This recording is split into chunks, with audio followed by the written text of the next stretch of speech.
What's up, ladies and gentlemen? My name is Mr. Remcat, and today I am bringing to you a little Black Ops game, a little Black Ops Search and Destroy, using the L96 sniper rifle on a little sniper server called SSG Silent Shot Gaming. Yeah, I think it's a pretty good game. I do fail in the early parts of this game quite hardcore, even though I do get a nice little jump shot on that guy. But this is absolutely awful, just trying to kill up in smoke. It's it is bad. And he does get the better of me, unfortunately. But I'm not going to be talking about the gameplay of this game. I'm going to be talking about quite a big part of the Australian way of life, and that is ANZAC Day, which is tomorrow when I'm recording this, but it'll be ANZAC Day by the time you see this, by the time it's actually uploaded. And ANZAC Day is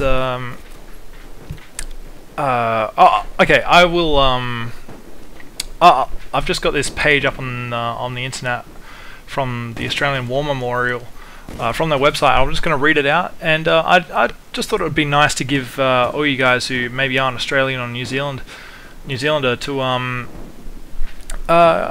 you know, give you guys a bit of an insight into what ANZAC Day is, because I've met a lot of Americans who have been like, yeah, what is ANZAC Day?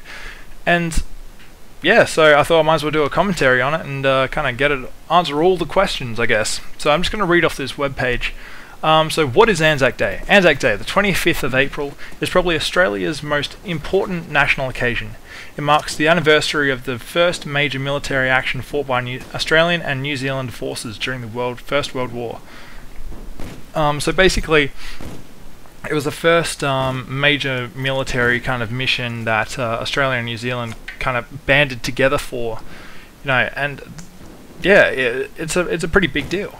And the ANZAC, by the way, means the Australian New Zealand Army Corps, hence ANZAC.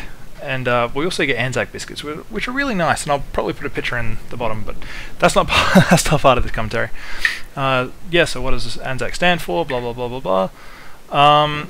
Why is this day special to Australians? When the war broke out in 1914, Australia had been a federal commonwealth for only 13 years. The new national government was eager to establish its reputation among the nations of the world. In 1915, Australian and New Zealand soldiers fought part of an Allied expedition that set out to capture Gallipoli, the Gallipoli Peninsula, in order to open the Dardanelles to the Allied navies. The ultimate objective was to capture Constantinople, now Istanbul in Turkey, the capital of the Ottoman Empire and an ally of Germany. The Australian and New Zealand forces landed on Gallipoli on the 25th of April, meeting fierce resistance from the Ottoman Turkish defenders. What had been planned as a bold stroke to knock Turkey out of the war quickly became a stalemate, and the campaign dragged on for eight months. At the end of 1915, the Allied forces were evacuated. Both sides had suffered heavy casualties and endured great hardships. Over 8,000 Australian soldiers had been killed. News of the landing on Gallipoli had made profound impact on Australians at home, and 25th of April soon became the day on which Australians remembered the sacrifice of those who had died in the war. Although the Gallipoli campaign failed in its military objectives, the Australian and New Zealand actions during the campaign left us all a powerful legacy. The creation of what became known as the ANZAC legend became an important part of the identity of both nations, shaping the ways they both the way they view both their past and their future. So yeah, it was a major military action that took place in the first part of actually in the later part of World War II, and it was a huge thing for us. 8,000 lives, you know, in the grand scheme of things when it comes to world wars and stuff, it doesn't seem like a lot. But to us, as a small nation as we were back then, we had only been really our own federation, our own nation, for 13 years, and that's not a very long time in the grand scheme of things. And so yeah, tomorrow, which will be today for you guys watching this, I'm going to be going to a dawn service, and a dawn service is basically where we'll go around. I think it's 5 o'clock or something like that. And I'm just working this area, but take that up and smoke. But I'll be going to a dawn service. So at about 5, I think it's about 5 o'clock. I'll be going to one of the memorials that are scattered around they're pretty much like all over Australia. So I'm going to be going to one of the memorials in the Adelaide Hills, which is where I live, and basically it's going to be a little dawn service. It's going to be the Australian flag gets raised, and what else? They kind of I don't know.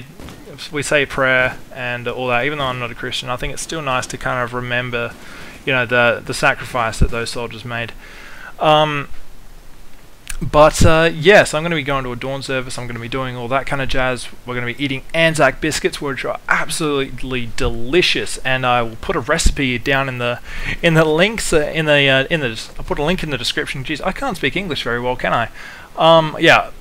So any Americans can make them because they are amazing, or British if you don't know what an ANZAC biscuit is, because they are really, really nice. My grandmother makes them all the time, especially during ANZAC Day. I guess you could call it a Thanksgiving Day, like a Thanksgiving for us Australians. Just we don't have a turkey and stuff. It's just kind of more about a barbecue, gathering with mates, because that's what being Australian is all about. Looking after your mates and keeping an eye on them, making sure that they're always looked after. So we're going to have a couple of barbecues, we're going to have fun, probably have a beer or two, and just kick back in typical Australian fashion. So yeah, guys, that's really all about that's about it really as far as ANZAC Day goes. I'm going to be spending the day with my family, as most of us will. I'm going to be catching up with my friends later on in the afternoon. We're going to have our own little barbecue/party. It's also a public holiday, believe it or not, which is really great. So I get the day off school.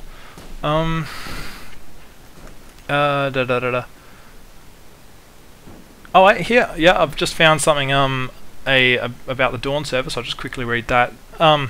Today, dawn services include the presence of a chaplain, but not the presence of dignitaries such as a Governor-General. They were originally very simple and followed the military routine. In many cases, attendance at the dawn service was restricted to veterans, while the daytime ceremony was for families and other well-wishers. Before dawn, the gathered veterans will be ordered to stand to for 2 minutes, which is basically stand to attention, if you guys know what that is. And 2 minutes of far out. And 2 minutes of silence would follow. At the end of this time, a lone bugler, a bugle is essentially a military trumpet if you don't know, would play the last post and then conclude the service with reveille, the bugler's call to wake up. In more recent times, families and young people have been encouraged to take part in dawn services, and services in Australian capital cities have seen some of the largest turnouts ever. Reflecting this change, those services that have become more elaborate, incorporating hymns, readings, pipers, and rifle volleys. Other services, though, have retained the simple format of the dawn stand to, familiar to so many soldiers.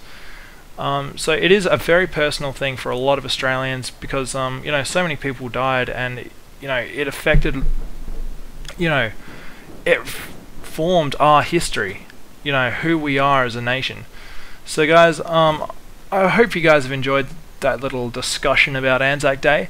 I'm going to, right now, I don't really have anything else to say, so I'm just going to let you guys enjoy the rest of the gameplay. That was a nice little shot there.